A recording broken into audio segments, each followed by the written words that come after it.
Bonjour à tous. La digitalisation dans le secteur des assurances est un sujet récurrent tout au long de cette saison de Z-Insurance. Grâce à de nombreuses nouvelles applications, les assureurs offrent aujourd'hui de nouveaux services et un plus grand confort à leurs clients. Le traitement d'un sinistre peut souvent être d'ailleurs beaucoup plus rapide. C'est ce dont nous parle aujourd'hui notre invité Frédéric Grenot. Bonjour Frédéric. Bonjour. Soyez le bienvenu dans ce studio. Alors c'est vrai que le secteur de l'assurance est engagé dans un processus de digitalisation. Qu'est-ce que cela implique pour le courtier ? Ce qu'il est toujours bon de rappeler, c'est qu'aujourd'hui, la plupart des entreprises ou des clients particuliers sont assurés par l'entremise d'un courtier professionnel.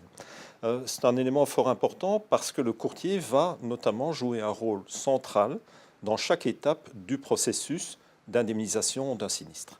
Alors prenons un cas concret, un sinistre qui survient après un incendie. Comment est-ce que ça va se passer ?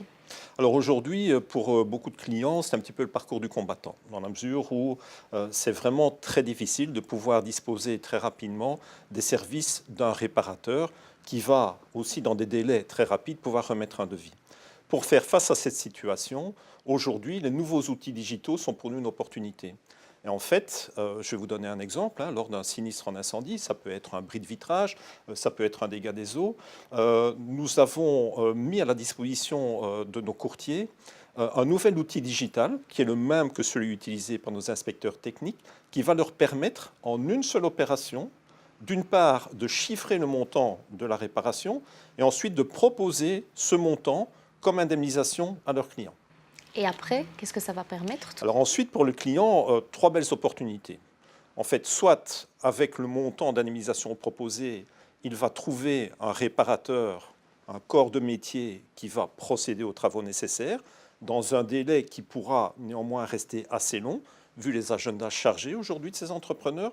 La deuxième possibilité, ça c'est nouveau, le client va avoir la possibilité, si ce sont de petits sinistres, de réparer lui-même les dégâts et d'être rémunéré pour le faire.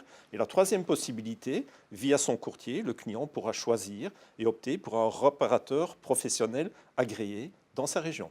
Et tout ceci est accessible à portée de clic sur son smartphone ? Ce qu'on a appris très récemment, c'est que beaucoup de clients, comme leur courtier, souhaitaient davantage d'informations lors de chaque étape du processus de règlement du sinistre. Et nous avons développé une nouvelle plateforme digitale que nous mettons à disposition du courtier, lequel peut 24 heures sur 24, 7 jours sur 7, statuer sur le dossier, voir où on en est, et pour le client, et ça c'est certainement un progrès majeur, via le courtier, avoir accès à cette même plateforme digitale. Eh bien, merci beaucoup Frédéric pour toutes ces bonnes nouvelles. Merci beaucoup à vous. Et merci également à nos téléspectateurs de nous avoir suivis. À très bientôt sur Canal Z.